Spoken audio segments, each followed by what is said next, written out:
Seja bem-vindo ao Podcast Fronteira. A mensagem que você vai ouvir foi pregada na nossa igreja na Barra da Tijuca, no Rio de Janeiro. Nossa oração é para que você seja abençoado por essa palavra. Eu gostaria de fazer algumas perguntas que são incômodas e que você as respondesse para você mesmo. Você se lembra do mal que alguém já lhe fez? Você se lembra? Em consequência desse mal, você sente ressentimento, dor, mágoa, tristeza por algo que alguém lhe fez? Você já teve o desejo de se vingar dessa pessoa? Ou você está esperando que Deus castigue essa pessoa como justiça por todo o mal que essa pessoa tenha lhe causado? São respostas que só você tem. Mas essas perguntas latejaram também no pensamento de um homem na Bíblia, no livro de Gênesis, há mais de 4.000 anos. E ele se deparou com essas perguntas e precisou ter respostas para elas. Seu nome, José. E é sobre ele nesta noite, na nossa série de mensagens, uma nuvem de testemunhas que nós vamos conversar sobre a fé de José. O título da nossa mensagem, José, fé para superar desafios. Você já sabe o final dessa história, você já sabe o quanto Deus honrou José, mas José não sabia. José não tinha a menor noção do que iria lhe acontecer. Ele simplesmente foi vivendo dia após dia com a sua fé colocada diante de Deus. A nossa vida também está em andamento. Nossa história só será completada o dia em que nós falecermos ou se antes viermos a ser arrebatados por Jesus Cristo. Até lá, a nossa história, ela vai se desdobrando dia a dia, mediante os fatos que se apresentam, as circunstâncias que também vão se desenrolando. E tal qual José, nós precisamos ter sempre colocado diante de Deus a nossa fé para que possamos superar os desafios que a vida nos impõe. Vamos ler o texto que se encontra no livro de Hebreus, capítulo 11, versículos 13 a 16 e depois o versículo 22. Todos estes ainda viveram pela fé e morreram sem receber o que tinha sido prometido. Viram-nas de longe e de longe as saudaram, reconhecendo que eram estrangeiros e peregrinos na terra. Os que assim falam mostram que estão buscando uma pátria. Se estivessem pensando naquela de onde saíram, teriam oportunidade de voltar. Em vez disso, esperavam eles uma pátria melhor, isto é, a pátria celestial. Por essa razão, Deus não se envergonha de ser chamado o Deus deles, pois preparou-lhes uma cidade. Versículo 22. Pela fé, José, no fim da vida, fez menção do êxodo dos israelitas do Egito e deu instruções acerca dos seus próprios ossos.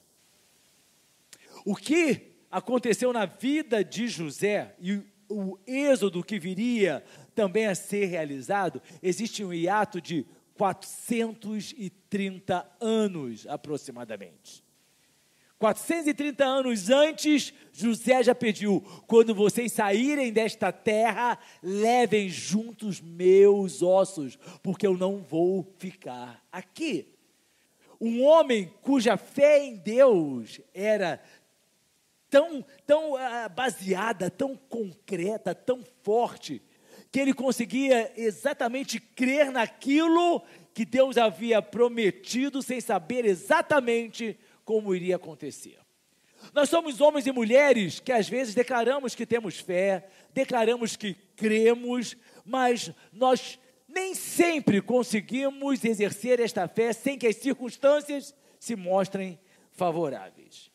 José teve diversos desafios ao longo da sua vida. O primeiro desafio dele foi o desafio de crescer em uma família desajustada. A família de José era uma família totalmente desajustada. Talvez você pense, para que eu possa ser um homem de Deus, uma mulher de Deus, para que eu possa observar aquilo que a palavra de Deus me ensina, eu preciso ter vindo de uma família ideal, ajustada, abençoada. Não era o caso de José, não era o caso de José. O próprio nome de José já indica que seu nascimento foi considerado um sinal de coisas futuras grandiosas. Todos nós sabemos, seus pais, Jacó, Raquel. Raquel não podia gerar filhos. E aí Jacó que era casado com Lia, Lia gerava filhos e Raquel não gerava filhos, até que em determinado momento, diz a Bíblia no livro de Gênesis capítulo 30. Ela engravidou e deu à luz um filho e disse: Deus tirou de mim a minha humilhação. Deu-lhe o nome de José e disse: que o Senhor me acrescente ainda outro filho. Sua mãe colocou em José as expectativas daquela mulher que queria ter um filho e não conseguia. E quando José nasceu, ele foi o presente de Deus para a vida de Raquel e de Jacó também, porque nós sabemos pela Bíblia que Jacó amava Raquel. E aí, queridos, o perigo de pais que amam demais. Criaram José, um garoto mimado. José era um garoto mimado.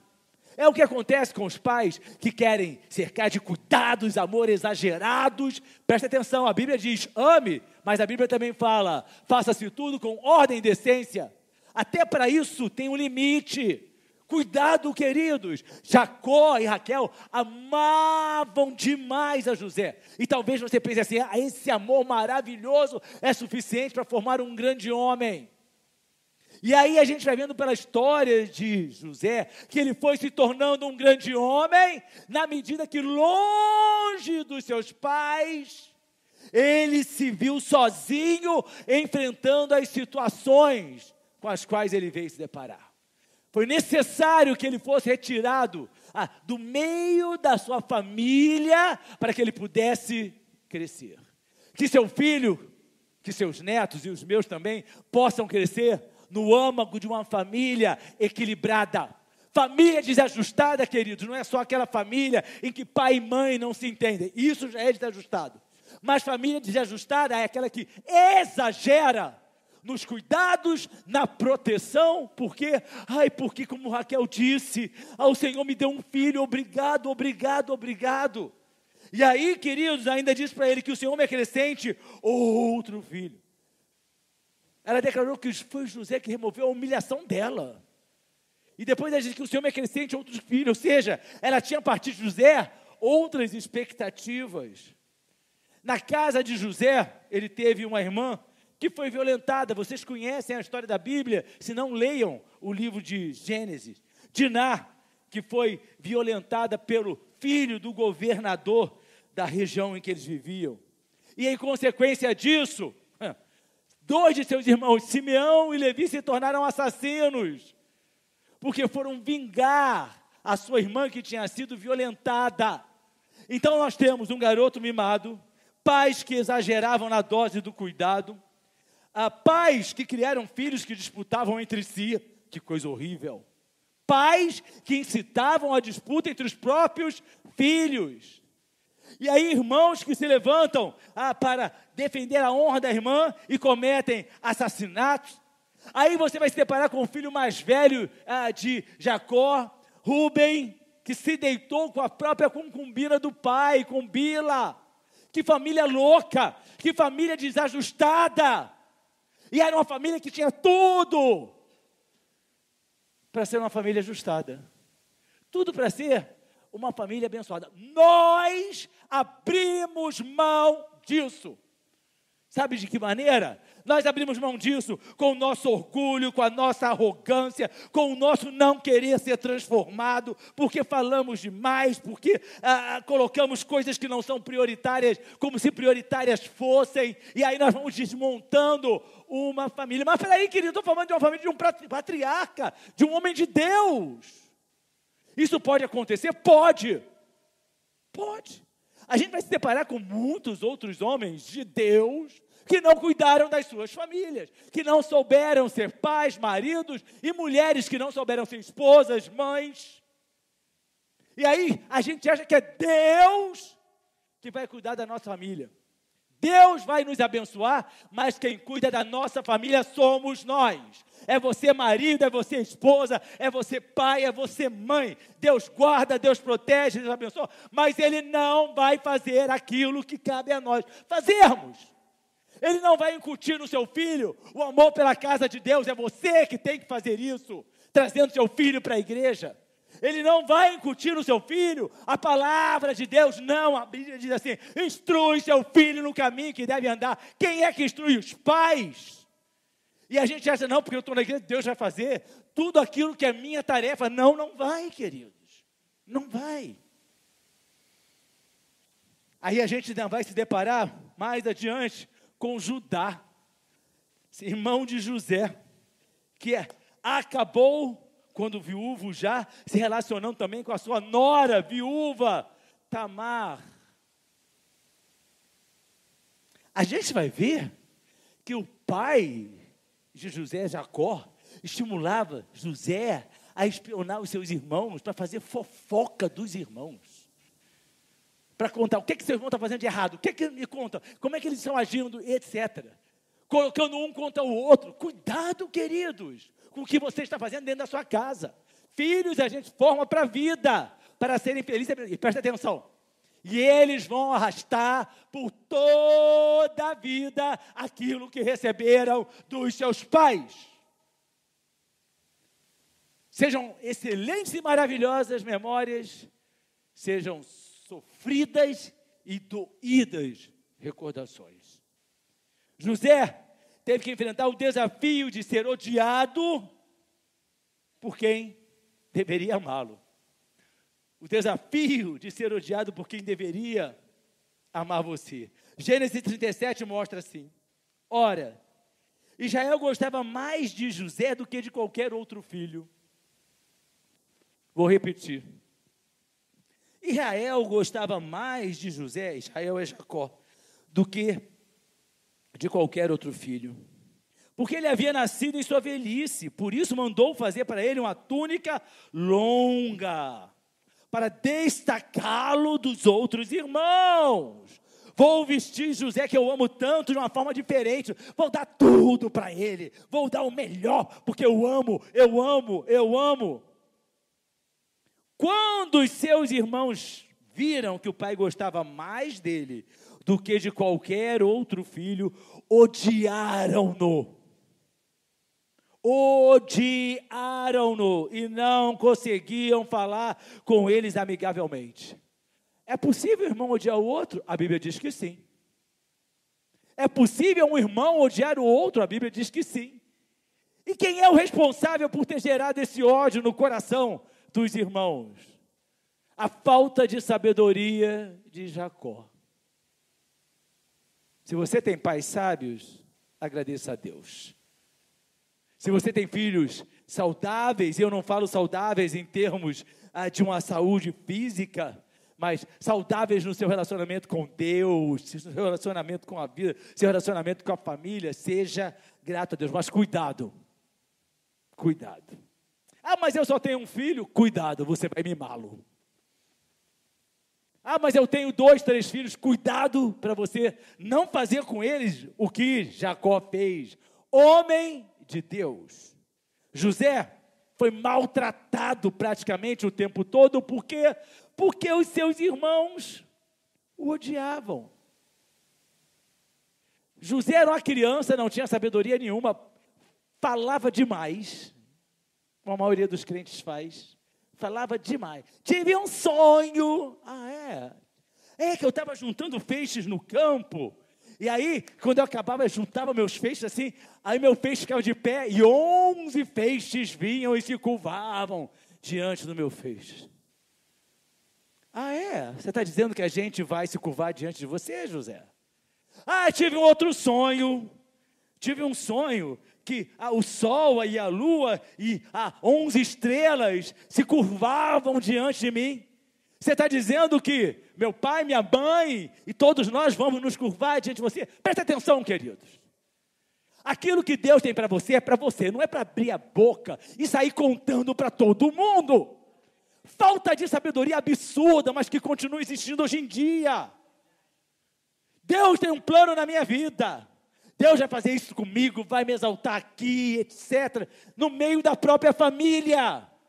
Cala a boca em nome de Jesus. Deus deu para você. Aqui na igreja, o que a gente sempre instrui a você é fale pouco. Não abra a sua vida para ninguém. Abra a sua vida para Deus. Quando você vem conversar comigo, com a pastora no gabinete, não é abrir a vida, é gabinete, querido. Guardado pela confidencialidade do exercício pastoral. José falava demais. Imagina, um garoto mimado, vestido diferente dos irmãos, porque só ele tinha essa túnica maravilhosa para destacar José dos seus irmãos, contando um monte de sonhos. Mas, pastor, se cumpriu. Se cumpriu? Tudo aquilo que Deus mostrou para José se cumpriu. Só tem um intervalo de tempo entre aquele sonho e até aquilo que se cumpriu. Sofrimento, dor, desespero, angústia. É que a gente dá saltos, querido, porque nós conhecemos a história. A gente precisa pensar nos capítulos desta história, nos desafios desta história, diante deste homem. Maltratado quase o tempo todo. Quando você lê Gênesis 37, de 12 a 28, que eu não tenho como ler com você, você vai se deparar com os seus irmãos. Jacó, mais uma vez, chegou para José e disse: vá ver se está tudo bem com os seus irmãos, com os rebanhos, vocês estão fazendo tudo bem, e aí você me traz notícias dos seus irmãos. Aí Jacó enviou, ele se perdeu, encontrou com um homem, perguntou se tinha visto os pastores, aquele homem disse que sim, e mandou para Dotã, ele foi a Dotã e encontrou com os irmãos. Quando seus irmãos o viram, diz a Bíblia assim, de longe, antes que chegassem, planejaram matá-lo. É muito interessante como a Bíblia mostra assunto de irmãos. Começa com Caim e Abel. Depois você vai se deparar com Esaú e Jacó. Aí você vai se deparar com José e seus irmãos. Você vai se deparar com Davi. Você vai se deparar com o próprio Jesus. Queridos, não são os laços consanguíneos, não é o sangue que vai gerar afeto, união, amor. Não é o fato de terem o mesmo sobrenome. Não é o fato de terem o mesmo pai ou a mesma mãe, ou só o mesmo pai ou só a mesma mãe. Isso não é o suficiente. Isso não é o suficiente. Veja bem, planejaram matar o seu próprio irmão. E ainda disseram, lá vem aquele sonhador. E aí planejaram matá-lo. Aí Rubem vai e fala assim, não mate-o, por favor, vamos jogá-lo num poço. Jogaram no poço, Rubem saiu. E aí os outros irmãos viram a caravana de midianitas se aproximando, e alguém teve a brilhante ideia, que ganharemos se o matarmos o nosso irmão? Vamos vendê-lo, a gente se livra dele e ainda ganha dinheiro. Irmãos que deveriam amar, porque pais que não ensinaram um irmão a amar o outro. É por isso que Deus, através da Bíblia, nos ensina a nos amarmos como irmãos dentro da igreja. Ame o seu irmão. Ele nos educa como o pai que ele é. Ele nos instrui como o pai que ele é. Ele não coloca um irmão contra o outro. Ele diz assim, olha, se teu irmão tem alguma coisa contra você, você vai até ele e perdoa. perdoe o seu irmão, ame o seu irmão, ore pelo seu irmão. A palavra de Deus nos ensina isso, Deus nos educa como seus filhos a nos amarmos. E aí, vamos vendê-los, não tocaremos nele. E os irmãos todos concordaram. Pegaram um garoto mimado que tinha tudo, uma túnica linda, arrancaram aquela túnica, ficou sem nada, absolutamente, e venderam-no por 20 peças de prata, e os ismaelitas o levaram para o Egito. Um adolescente, amado, cuidado, mimado, com a roupa linda, agora tinha o desafio de ver a sua vida desmoronar. Gênesis 17, 25 a 28 diz assim: ao se assentarem para comer, viram ao longe uma caravana de ismaelitas que vinha de Gileade. Seus camelos estavam carregados de especiarias, bálsamo e mirra que levavam para o Egito. Judá disse a seus irmãos: que ganharemos se matarmos nosso irmão? Escondemos seu sangue, vamos vendê-lo aos ismaelitas, não tocaremos nele, afinal é nosso irmão, é nosso próprio sangue. Olha que ética, hein? A gente não vai matar porque ele é nosso sangue, mas a gente vai vender como escravo. E seus irmãos concordaram. Quando os mercadores ismaelitas de Midian se aproximaram, seus irmãos tiraram José do poço e o venderam por 20 peças de prata aos ismaelitas, que o levaram para o Egito. Como é que você acha que José saiu do poço? Calado? Como é que você acha que ele saiu do poço? Chorando, como qualquer adolescente faria, pedindo: por favor, não façam isso, por favor, não me vendam, por favor, tenham misericórdia, por favor, sou irmão de vocês, gritando, chorando. A vida daquele homem jamais seria a mesma. 1 minuto só mudou tudo, queridos. Você já viu a sua vida desmoronar em 1 segundo? Você já viu a sua vida desmoronar quando vem a resposta de um emprego que você estava ansiando e a resposta vem não? Você já viu a sua vida desmoronar quando você chega no consultório do médico esperando o resultado do exame e aquele resultado é catastrófico? Você já viu a sua vida desmoronar quando uma pessoa em que você confiava trai você? Você já viu a sua vida desmoronar quando você vai feliz para o trabalho pensando que vai ser promovido e você é demitido? Você já viu a sua vida desmoronar quando de repente do nada no trânsito você se arrebenta? Você já viu a sua vida desmoronar quando de repente do nada um ente querido seu sofre uma morte trágica e repentina que você não esperava? Nunca mais as nossas vidas são a mesma. Nunca mais. É vida que desmorona. Imagine o desespero, o sofrimento, a dor, a angústia, o medo de José. A nossa vida desmorona. Tem momentos que a nossa vida desmorona. São momentos que não são anunciados, queridos. E se a nossa fé não estiver verdadeiramente alicerçada e em prática em Deus, nós não seremos capazes de suportar. Nós só passamos por essas dificuldades, por essas agruras, porque nós temos a convicção de que Deus é conosco e Ele vai nos ajudar, Ele vai ter misericórdia, piedade, vai nos dar a graça que nós não temos, a coragem que nós não possuímos, a sabedoria nas ações que nós precisamos tomar, o conforto e o bálsamo que só Ele pode nos conceder. A vida era tudo de bom para José. Ele nem trabalhava, ele só fazia a fofoca dos irmãos, vestia a roupa da moda, filhinho de papai, porque era filhinho de Jacó, tinha tudo de bom.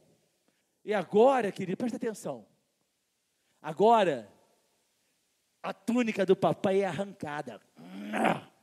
Agora não tem mais estrutura familiar. Agora quem não trabalha vai ser escravo. Agora, literalmente, ele iria para o fundo do poço. E aí talvez a gente olhe e pense assim: mas Deus podia ter livrado. Deus pode todas as coisas. Mas para chegarmos aos maravilhosos planos que Deus tem em nossas vidas, nós vamos precisar ouvir não de Deus. Ele vai ter que dizer, não, Álvaro, dessa forma não. Não, falando assim não vai ser. Não, tratando assim também não vai. Não, orando dessa forma muito menos. Não, não sendo fiel comigo, não vai acontecer. Mas ele tinha sonhado que o sol, a lua, as estrelas iriam se curvar até o chão diante dele. Mas para chegar lá, queridos, há um caminho a ser percorrido. Pare de acreditar que ao receber a promessa da bênção, você é merecedor e está prontinho para usar a bênção. Não está. E se você quer essa bênção, permita que Deus prepare você para usufruir dessa bênção. Sabe por quê? Tem pessoas que vão passar a vida inteira, Deus tentando preparar, e aquela pessoa se recusando, não aceitando. Veio para José o desafio da solidão. Agora, queridos, ele que tinha numa casa com tantos irmãos e irmãs, agora estava sozinho no mundo. Sozinho no mundo. Sem amor dos seus pais, sem família, sem ninguém, sem nem mesmo os irmãos que o odiavam, sem ninguém. Sem ninguém. E a minha pergunta é, essa solidão parece familiar para você? Isaías 41:10 diz assim: por isso não tema, pois estou com você. Não tenha medo, pois sou o seu Deus. Eu o fortalecerei, o ajudarei, eu o segurarei com a minha mão direita vitoriosa. Era tudo o que José tinha. Ele não tinha ninguém. É que as pessoas assistem Escrava Isaura e começam a achar que ser escravo é aquilo. Queridos, eu estou falando de uma escravidão de 4.000 anos passados.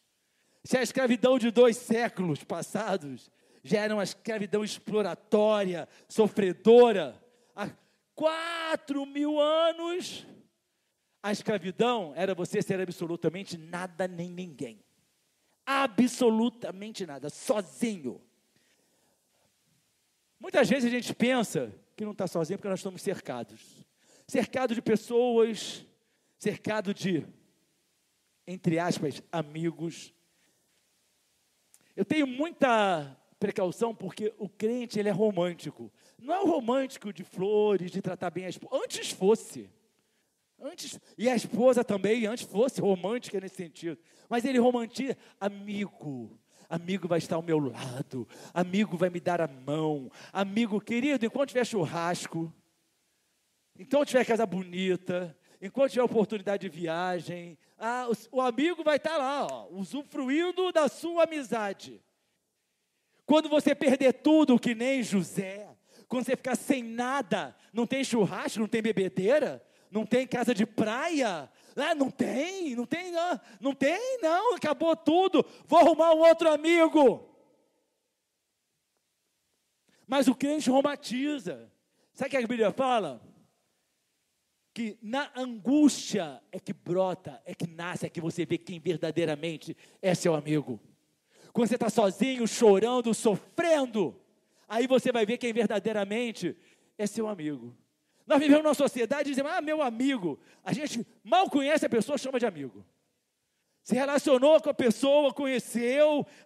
Um amigo meu que eu conheço. Como é seu amigo, querido? Como é seu amigo? A gente está sozinho, cercado de pessoas. Às vezes dentro da própria casa, você se sente sozinho. Tem maridos que não se sentem compreendidos, tem mulheres que se sentem abandonadas, tem filhos que se sentem sem pais. Mas não é paz com Z não, é paz no plural de pai. Tudo que eles querem, literalmente, é ser notado pelos pais. Tudo que eles querem é ouvir não. E tem pai que só diz sim, porque eu tenho que agradar. Você está fazendo um José. Cuidado para que a vida não tenha que fazer dele um escravo. Cuidado para que a vida não tenha que levá-lo para longe. Para que ele possa se tornar o homem que Deus quer que ele se torne. Não a pessoa, desculpe, que você planejou que ele seja. Talvez no pensamento de Jacó, José vai ser um grande pastor de ovelhas. Porque era isso que eles faziam, eles pastoreavam. Eles tinham muitos rebanhos. Eles jamais poderiam imaginar aquilo que Deus tinha preparado, que era muitíssimo maior. A Bíblia diz assim, Jacó ponderava no seu coração sobre os sonhos de José. Mas ele não entendia. Você muitas vezes não entende o que Deus preparou para os seus filhos. Não entende. Porque você quer que eles sejam como você quer que eles sejam. Mas eles não serão. Porque se nós estamos entregando a Deus, eles serão aquilo que Deus preparou para eles, em nome de Jesus. É o melhor, queridos. O melhor que nós podemos fazer pelos nossos filhos é fazê-los homens e mulheres que sejam aquilo que Deus preparou para eles. Não, meu filho vai ter uma grande profissão. Vai, pode até ter. Mas eu já consegui grandes profissionais que foram demitidos, que faliram, e sem demérito, queridos, me entendam, de CEOs de grandes empresas se tornaram pessoas comuns como eu e você, dirigindo carro, táxi, Uber. Não, mas vai ter um grande casamento. Quantos grandes casamentos, inclusive reais, você já viu se desfazer? Divórcio, dor. Está aí a história do rei que vai ser coroado dia 6 de maio. É uma história que todo mundo conhece, o casamento do século, de princesa. O mundo parou para ver o casamento de Charles e Diana, ou Lady Di, ou Diana. E todo mundo conhece o final dessa história. É isso que você quer para o seu filho? O que eu quero para o meu filho e para a minha filha, meu filho está aqui, é aquilo que Deus preparou para ele, é aquilo que Deus planejou para ele, é aquilo que Deus decretou, porque Deus é soberano e ninguém pode ter planos maiores e melhores do que Deus. Peça isso para o seu filho, peça isso para a sua filha, sozinho. Salmo 27:10 diz assim, ainda que me abandonem pai e mãe, o Senhor me acolherá. Foi isso que aconteceu com José. Mas aí, queridos, um escravo jovem. O desafio de ser jovem. É um desafio ser jovem. É um desafio ser velho, mas é um desafio ser jovem. A Bíblia diz para mim no Gênesis 39, José havia sido levado para o Egito, onde o egípcio Potifar, oficial do faraó e capitão do faraó, comprou dos ismaelitas que o tinham levado para lá. Segunda venda de José. Vendido pelos irmãos para os midianitas, agora vendido pelos ismaelitas para Potifar. O Senhor estava com José, de modo que este prosperou e passou a morar na casa dos seus senhores. Você entendeu o segredo aqui da prosperidade? Está aqui. Misericórdia, queridos. O Senhor estava com José, de modo que este prosperou. Nós só prosperamos quando Deus está conosco. Os recursos financeiros se esvaem. Você pode já ter tido muito, agora não tem nada, que Deus abençoe para que você volte a ter. Sua empresa pode ter sido grande, aí quebrou, que Deus abençoe e ela possa ressurgir. Mas não adianta os meus contatos, o meu dinheiro, a minha capacidade, a minha importância, a minha inteligência, a minha análise, a minha opinião. O Senhor estava com José. Queridos, tudo que esse homem colocava a mão, prosperava, mas a Bíblia sempre diz, porque o Senhor estava com ele, porque o Senhor estava com ele. Nós crentes temos uma dificuldade enorme de entendermos que o segredo da nossa prosperidade em todas as áreas da nossa vida está no fato do Senhor estar conosco. E para que Ele esteja conosco, nós precisamos estar com Ele. Nós escolhemos estar com Ele, e aí Ele vai estar conosco. Quando este percebeu que o Senhor estava com ele, e o que fazia prosperava em tudo que realizava, agradou-se de José, e tornou administrador dos seus bens. Potifar deixou o seu cuidado da sua casa, lhe confiou o que o possuía, deixou cuidando da sua casa, de todos os seus bens, abençoou a casa do egípcio, por causa de José. o Senhor abençoou a casa do egípcio por causa de José. Olha para cá. O Senhor abençoou a casa daquele homem de Potifar. Você sabe o que é ser um egípcio? Há 4.000 anos atrás, você conhece as pirâmides? E olha só, as pirâmides, queridos, no tempo de José já estavam lá. Já tinham cerca de 500 anos de existência. Capitão da guarda, homem importante, cheio de ídolos. Horus, vai falando em todos aqueles ídolos egípcios, a religião egípcia. Aquele homem era um adorador de Deus e Deus abençoou aquele homem por causa de José. Mas porque José era fiel, não é porque ele era crente, não. Essa história de Deus vai abençoar porque tem crente na casa? Não vai não. Tem muito crente que é fake, que é falso, que não é crente. Ai, contratei uma empregada crente, ela vai abençoar a minha casa. Cuidado, vai começar a ter visão, profecia, vai se meter no seu casamento, vai dizer que você tem que abandonar o trabalho, o que é que você tem que fazer? Está procurando um oráculo particular. Ai, contratei um funcionário. Queridos, olha só, tem vergonha de dizer não. Para o diretor executivo de uma rede de televisão, os queridos aqui sabem, 7 anos, meus piores funcionários eram os crentes. Meus piores, que mais me davam trabalho, eram os crentes.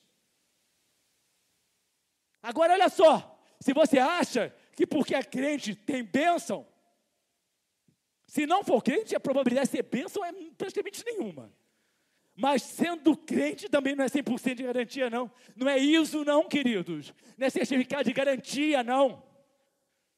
Ai, vou fazer sociedade com fulano, porque fulano é crente.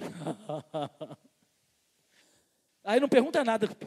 Pastor, ora, não. Aí faz depois. Ei, pastor, ora, porque Deus... Dá vontade para você me perguntou alguma coisa antes? Você pediu para eu orar antes? Agora você está me pedindo para orar para consertar o erro da decisão que você tomou. Agora, José, ele era crente de verdade. Se for crente de verdade, vai ser bênção.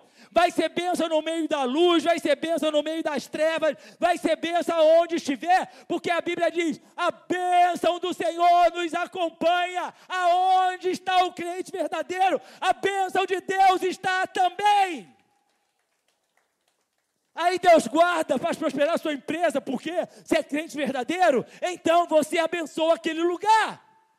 Aí Deus guarda o seu condomínio, guarda a sua vizinhança, por quê? Porque ali tem um crente verdadeiro, e a Bíblia diz, Deus abençoa por causa do crente verdadeiro.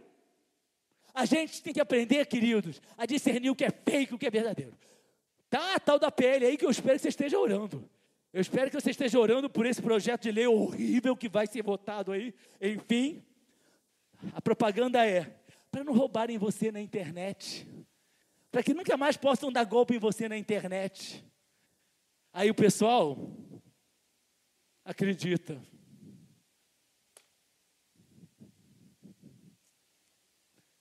Que nós possamos estar orando pelo Brasil, porque a situação, queridos, é muito séria.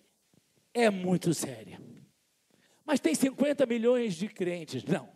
Tem 50 milhões de pessoas que se dizem crentes. Muitos chamados, poucos os escolhidos. É o que eu mencionei aqui. Tem 50 milhões de pessoas que se dizem ovelhas. Mas nesses 50 milhões, nós vamos encontrar fake pastores, como eu já disse, que produzem fake igrejas que com falsos e fakes ensinamentos estão produzindo crentes fakes, crentes falsos. E crente falso não tem bênção, não tem bênção. José, a despeito de todo o sofrimento, não mensure a bênção de Deus pela ausência de sofrimento. Não mensure a bênção de Deus pela ausência de momentos difíceis. Não, queridos. Jesus disse, olha, vocês vão ter, no mundo vocês terão aflições, mas ele disse também, eu vou estar com vocês até a consumação dos séculos. Não é porque tem dinheiro que é abençoado. Não é porque tem casa grande que é abençoado. Queridos, é bênção também, não estou dizendo que não possa ter, não. Nós achamos que a bênção de Deus está na ausência das dificuldades, nas dificuldades, adversidades que José enfrentou, na quantidade de não que ele ouviu de Deus, ele foi preparado para ser o homem, presta atenção, o homem que levou aquela família inteira para o Egito, e dali veio a ser gerado o povo de Israel, uma nação que está aí até hoje,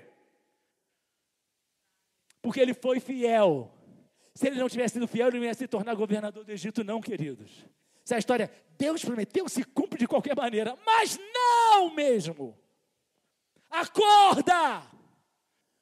Acorda, se estão ensinando você assim, estão ensinando errado. Mas hoje dizem, salvo uma vez, salvo para sempre. Aí hoje dizem, Deus prometeu, então vai cumprir, vai aconteça o que acontecer. Não, não vai não. Vai cumprir se eu permanecer na presença dEle, se eu continuar sendo fiel a Ele, se eu continuar sendo um homem que nem José, que a despeito de ser mimado, fofoqueiro que ele era, tudo aqui a despeito, foi sendo mudado, foi sendo transformado, ele não era mais o mesmo José, ali mesmo que ele começou a transformação de um homem, e a formatação de um grande homem de Deus. Mas aí diz assim, deixou o seu cuidado, a casa, todos os seus bens, o Senhor abençoou a casa do egípcio, a bênção do Senhor estava sobre tudo que Potifar possuía, tudo, na casa como no campo. Deixou os cuidados de José tudo que ele tinha, não se preocupava com nada, mas aí vem o final. José era atraente e de boa aparência. José era bonito. José era bonito. Olha que interessante. A despeito de ser escravo, José trabalhava com dedicação, com seriedade. Que lição para mim e para você, né? Isso é muito pouco para mim, não vou me empenhar nisso não. Esse concurso vai pagar isso aqui, não vou me dedicar a isso não. Nesse escritório aqui, paga essa miséria. Paga uma miséria porque você não quer ganhar 5 mil reais. Você acha que merece 500 mil reais. Todo mundo acha que merece muito mais do que recebe. Claro. Não tem ninguém que venha dizer, não, estou muito satisfeito. Quem ganha 50 quer ganhar 100, quem ganha 100 quer ganhar 200. Querido, não estou dizendo que querer seja o problema, não. Agora, a Bíblia diz assim, não despreze o dia das coisas pequenas. Tem um homem chamado Sebastião Camargo, que deu foi a célula máter da Camargo Correia. Sabe como é que aquele português começou? Sabe como? Puxando carroça. Ferro velho comprando as coisas, puxando carroça. Minha avó falava assim, estuda porque senão tu vai puxar carroça. Se eu soubesse que era a carroça do Sebastião Camargo, eu até topava. Quem olhava para ele dizia assim, olha só, um português burro puxando carroça. E se tornou um dos maiores nomes da empresa imobiliária desta nação. A gente despreza o dia das coisas pequenas, porque a gente só quer coisa grande. A gente não consegue enxergar que daquela semente, daquela plantinha pequena, pode surgir uma árvore gigante. Então, querido, o que você tem, seja feliz com a casa que você... Pastor, só tem um quarto, amém. Tem 2, amém, tem 3, amém. Seja feliz com o seu carro, mas meu carro já tem 20 anos, amém. O meu tem 10, querido, eu estou feliz e nem vou trocar. Carro de 10 anos que não tem 40 mil quilômetros rodados, eu vou trocar para quê? É isso mesmo. Não pode trocar? Pode, querido, por misericórdia, pode trocar quantas vezes você quiser. Mas eu estou falando para você, seja feliz. Seja grato a Deus pela sua casa. Seja grato a Deus pelo seu casamento, pelo seu trabalho, pela comida. Eu só tenho ovo hoje, obrigado, Senhor, obrigado por este alimento. A Bíblia me ensina, você foi fiel no pouco. Você soube reconhecer que sou eu que cuido de você. Você foi fiel no pouco, então sobre muito eu te coloco. Nós só alcançamos o muito quando somos gratos pelo pouco. Acorda, querida igreja. Nós precisamos entender o que a Bíblia nos ensina. Porque ele era um homem dedicado. Agora, bem, estou nem falando mais de adolescente. Agora já era um homem. Bonito, de boa aparência. Ele alcançou o favor de Potifar. Potifar olhou assim, gostei desse rapaz. Presta atenção. Potifar não achou Ah, ele é bonitinho. Quem olhou assim foi a mulher dele. Quem achou ele bonitinho, de boa aparência, não foi Potifar não, querido, porque Potifar, você já entendeu. Potifar não vivia no século 21, que nós já estamos vivendo, não. Para alcançar o favor como? Trabalhador, dedicado, responsável, não mente. Nossa, esse cara, tudo que ele faz tem bênção. Tudo que ele faz prospera. E aí, Potifar, que era inteligente, presta atenção, não é que ele era crente, não, ele era inteligente. Por ser inteligente, entregou tudo na mão de José. E José tornou administrador de seus bens. Jovem e uma tremenda responsabilidade. Cuidado com quem acha, queridos, que jovem não tem capacidade, que jovem não tem inteligência, que jovem não tem como realizar coisas grandes que Deus determina. Olha só, Eclesiastes 12:1 diz assim: lembre-se do seu Criador nos dias da sua juventude. Lembre-se do seu Criador nos dias da tua mocidade. Antes que venham os dias difíceis, se aproximem os anos que você vai dizer, não tenho satisfação nele. 1 Timóteo 4:12, Paulo escreveu: ninguém despreze você pelo fato de ser jovem. Ninguém vai olhar para você e dizer assim, é muito jovem. Desde que você seja, agora bem, exemplo para os fiéis na palavra. É jovem, mas é exemplo para os fiéis na palavra, no procedimento, no amor, na fé e na pureza. É jovem, mas é exemplo para os fiéis na palavra, atitude, comportamento, no amor, fé e na pureza. Jovem tem que ser puro aos olhos de Deus. Jovem que é crente, velho menos ainda.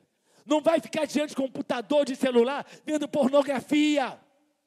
Não vai ter um namoro, querido, que vai ser sensualizado.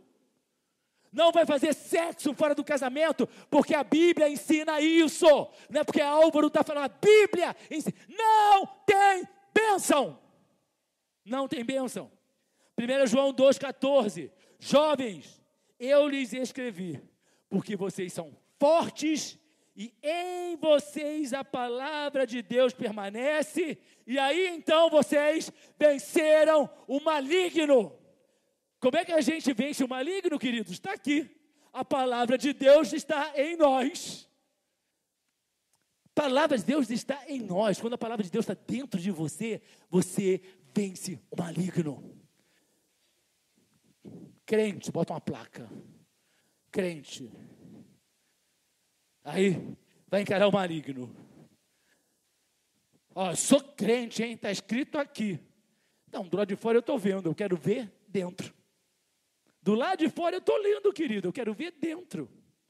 Não tem palavra, a palavra de Deus, você não vive a palavra.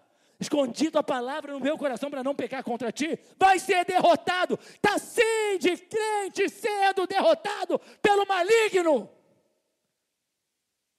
Muitos, não são poucos. Mas como, pastor? Porque não são crentes. Por misericórdia. Que tempo é esse que a gente vive? Que a pessoa diz o que é, pronto, acabou de ser. Isso é coisa, queridos, para a sociedade civil. Estados Unidos, você vai preencher formulário para o passaporte, está lá, nome, fulano Manuel das Couves, sexo, mulher. Pronto, acabou. E vai vir no seu documento, Manuel das Couves, mulher. E vai ser tratado assim, porque ele disse que é. Para Deus não é assim, que nem para o diabo. Tem muito crente envergonhado, sabe por quê? Porque não vence o maligno, porque não é forte, porque a palavra de Deus não está nele, mas estava em José. No meio da escravidão, no meio do trabalho sofrido na casa de Potifar, aquele jovem estava ali com a palavra de Deus plantada e guardada no seu coração. Eu vou precisar terminar, porque o tempo não vai me permitir concluir a mensagem. Mas eu quero terminar com mais um item só. O desafio de permanecer fiel a Deus em meio a um mundo corrompido. José não tinha ninguém olhando para ele. Não tinha pastor, pai, mãe, ninguém tomando conta dele. Ele era sozinho na vida. Responsável pelas minhas atitudes, sou escravo. Faço o que eu quiser, o que eu puder fazer. Vamos ler? Gênesis 39. José era atraente de boa aparência, e depois de certo tempo, a mulher do seu senhor começou a cobiçá-lo. E o convidou: José, deite-se comigo, José. E ele se recusou e lhe disse: meu senhor não se preocupa com coisa alguma da sua casa, e tudo que tem me deixou ser cuidado, ninguém desta casa está acima de mim. Ele nada me negou, a não ser a senhora, porque é a mulher dele. Como poderia eu então cometer algo tão perverso e pecar contra Deus? Ele citou Potifar, confiou em mim, como é que eu vou pecar contra Deus? É lindo demais. As pessoas são capazes de não vou fazer isso não, porque fulano confia em mim, mas são capazes de fazer contra Deus. Aí continua assim: assim, embora ela insistisse com José dia após dia, ele se recusava a deitar-se com ela. Gente, olha só, para de pensar que ela era um dragão, não era não. Ela não era um dragão não, queridos. Potifar tinha dinheiro, Potifar tinha importância, ele não ia escolher dragão para ele não. Passava o dia tomando banho de leite de cabra, para a pele. Passava o dia com as escravas esfregando pano no dente, para o dente ficar branco. Passava os dias com aqueles rolos de pedra para esticar o cabelo, porque hoje as mulheres fazem chapinha, né? Ela pendurava pedra para esticar o cabelo.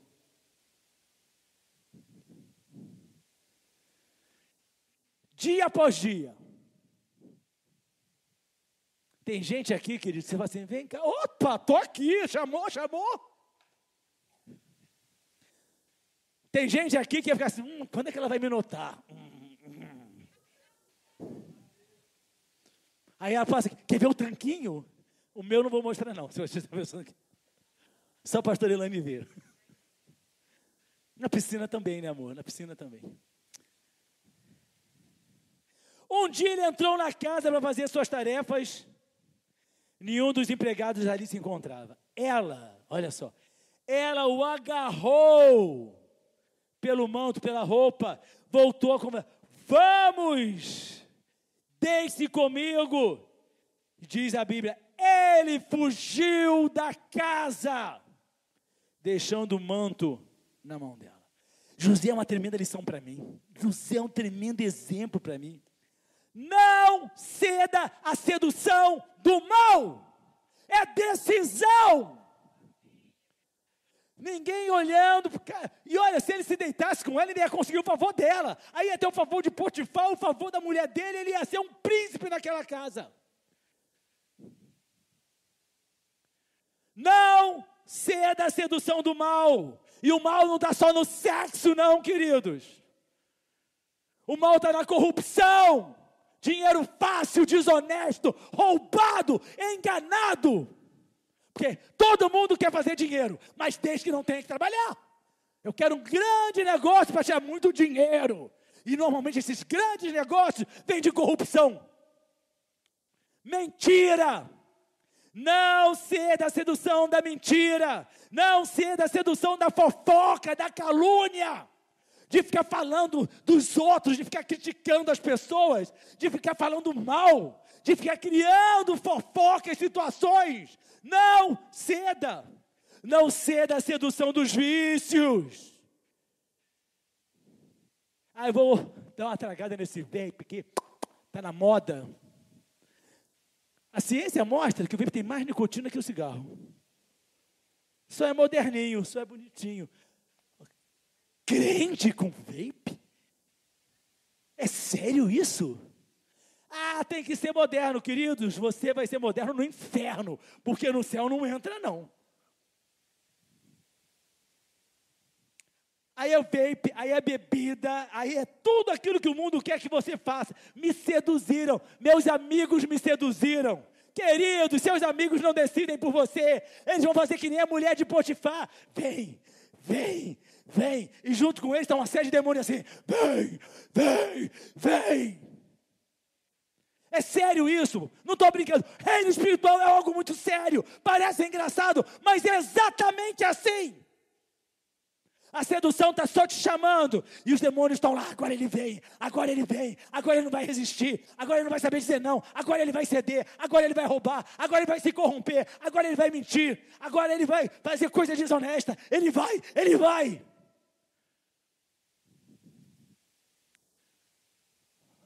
Um jovem,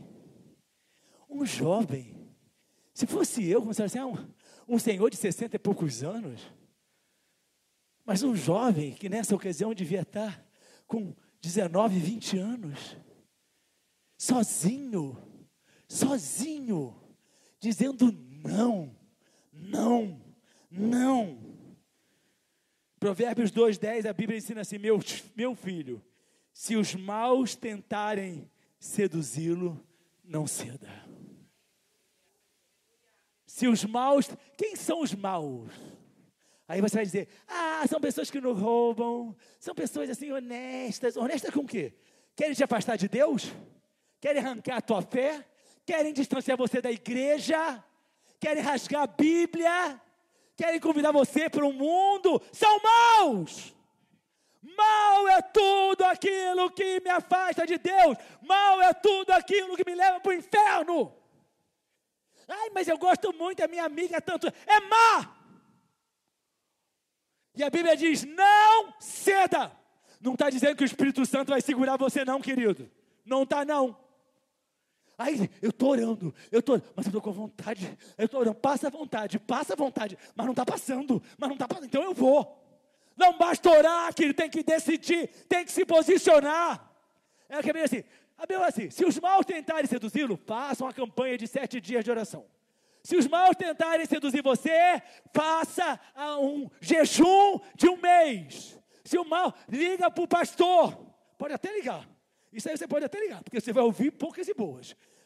Se os maus tentarem seduzi-lo, fala com o marido, fala com o namorado. A Bíblia diz assim, não ceda. É responsabilidade sua e somente sua. Decisão minha e somente minha. Mateus 26:41, vigiem, orem, para que não caiam em tentação. O espírito está pronto, mas a carne é fraca. É porque eu não escrevi a Bíblia, queridos. Porque eu botava assim, vigiem, orem para que não caia em tentação. O espírito é de porco e a carne é fraca. Porque você está afim, queridos. Você está afim de ceder à tentação? Quando a Bíblia fala, o Espírito está pronto, significa que você conhece a palavra. Você sabe o que você tem que fazer. Você sabe a partícula moral de Deus que você tem dentro de você. Você sabe que o Espírito Santo está falando, você não ceda. Mas você está cedendo. Porque você não quer agradar a Deus, você quer agradar os outros. Você não quer agradar o Espírito Santo, você quer agradar os amigos, a sociedade. Mas você não quer agradar a Deus, você quer agradar os seus próprios prazeres. A palavra de Deus, queridos, ela é carinho, mas ela também é chicotada sim. Os diáconos me presentearam no meu aniversário com um bolo, e em cima estava escrito assim, desde 1960, dando cajadada. Eu não falava ainda quando eu nasci, gente, então tem menos tempo. Eu não dou cajadada em ninguém, não, por misericórdia. Eu apanho direto a palavra de Deus. A Bíblia me dá cajadada à beça. A Bíblia me dá cajadada o tempo inteiro. Agora eu estou certo, a Bíblia vem, tá nada, toma. Não, agora eu vou falar isso, não vai, não, cala. Não, mas eu não estou aguentando, engole. Ontem engoli um monte de vezes. Não foi nem com os Beatles não, Mário. Que eles são muito bons, Bíblia, queridos. E eu peço a Deus, Senhor, eu estou aqui, pode me dar cajadada. Pode me quebrar de cajadada, eu quero chegar no céu. Se eu chegar arrebentado, mas cheguei lá, eu fui vencedor. A Bíblia fala sobre isso, olha, teu olho, querido, arranca o olho. É melhor chegar no céu com um olho só do que ter 2 olhos e chegar no inferno. A Bíblia me ensina isso. E aí, porque o tempo também está me chamando, agora é o tempo que está, vem. Vigiem, não tem outra forma para não cair. Como é que a gente não cai? Vigiando. Tem muita gente orando e vigiando pouco. Ora muito, não vigia com a língua. Ora muito, não vigia com o olhar. Olha muito, não vigia com o bolso. Olha muito, não vigia com as amizades. Ora muito, não vigia no trabalho. Ora muito e não vigia no namoro. Ora muito e não vigia. A ordem primeira é vigiar. O que é vigiar? É identificar o inimigo, é identificar o mal, é identificar aquilo que vai de encontro à palavra de Deus. Identificou? Agora você vai orar.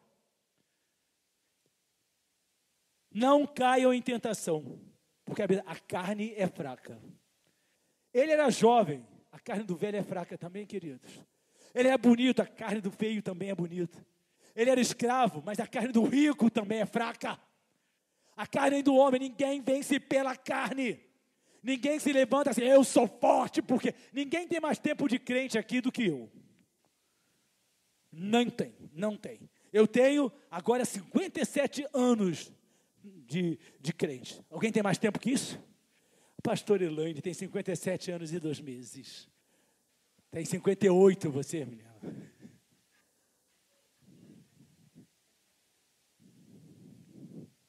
A carne é fraca.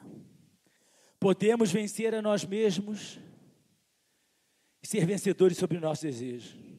A Bíblia, para terminar, diz assim, 1 Coríntios 10, 13. Não sobreveia a vocês tentação que não fosse comum aos homens. Você não é o primeiro a ser tentado nisso, não, está dizendo a Bíblia. Comum aos homens, queridos. Já viveram nessa face da terra, estima-se. Cerca de 100 bilhões de pessoas, é o que se estima, não sei se é fato. Não estava lá para contar. E a Bíblia diz, olha, tentação que não fosse comum aos homens. Só para me tentando, essa tentação é só minha. Não é não, comum aos homens.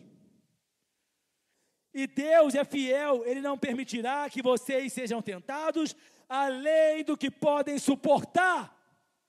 Ou seja, eu sou capaz de controlar e dizer não à minha tentação. Que a Bíblia, eu posso suportar, você pode, mas quando forem tentados, Ele ainda nos providencia um escape para o que possam suportar.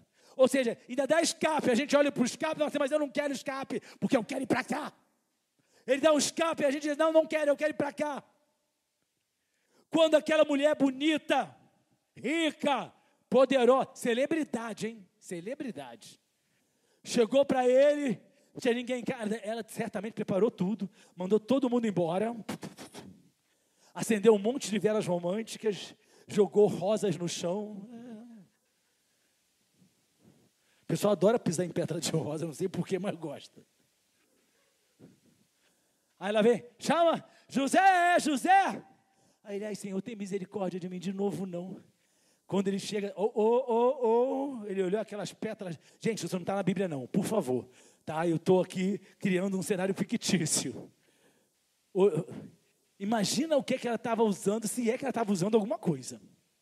Porque se ela estava usando uma lingerie egípcia, querido, devia ser aquelas que, mínimas, que a Cleópatra teria vergonha de usar.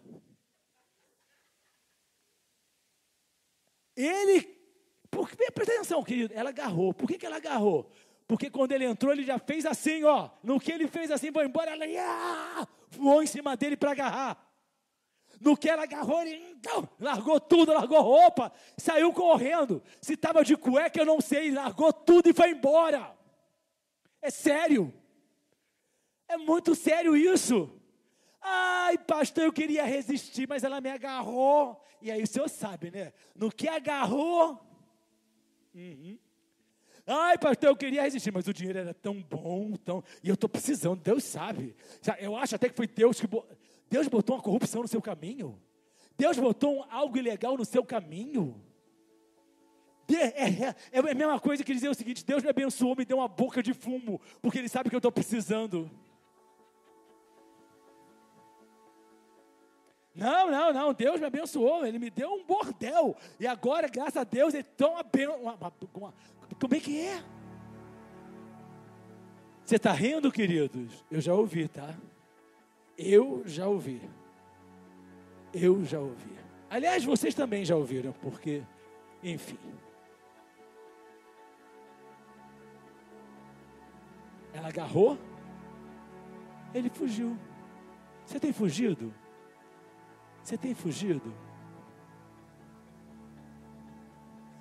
O adversário, ele arma de uma forma que você, às vezes, no início pode não entender. Quer ver? Você está vendo aquela série super inocente. Ai, que série legal, tão familiar. Aí daqui a pouco, do nada, surge um personagem, uma outra personagem, começa aquele sexo louco, aquela coisa toda. Aí você, ai não, mas é que eu preciso acompanhar para entender a história. Tem que fazer que nem José, larga tudo e plact! Se for necessário, quebra o tablet, joga fora o celular, em nome. Se você não consegue resistir, querido, se livra daquilo que é tentação, vai para o céu, chega no céu, em nome de Jesus. Nós iríamos, não vamos. A gente ia ir conversar sobre o desafio de encarar a calúnia, desafio de ser injustiçado, desafio de continuar fazendo o que é certo, desafio da grandeza, de lidar com a riqueza, desafio de administrar a abundância, desafio de administrar a escassez, desafio de não sucumbir ao desejo de vingança, desafio de perdoar quem lhe feriu, desafio de crer nas promessas, mesmo que elas não estejam acontecendo ainda, desafio de se manter fiel a Deus em qualquer circunstância, desafio de crer quando já não há mais razão para isso, desafio de lembrar o que é importante e esquecer o que não é, desafio, queridos, de perdoar quem lhe feriu. Desafio do dever do perdão. Quantos desafios esse homem teve que enfrentar até se tornar governador do Egito. E ele, pela fé que ele tinha em todas estas coisas, ele foi mais do que vencedor.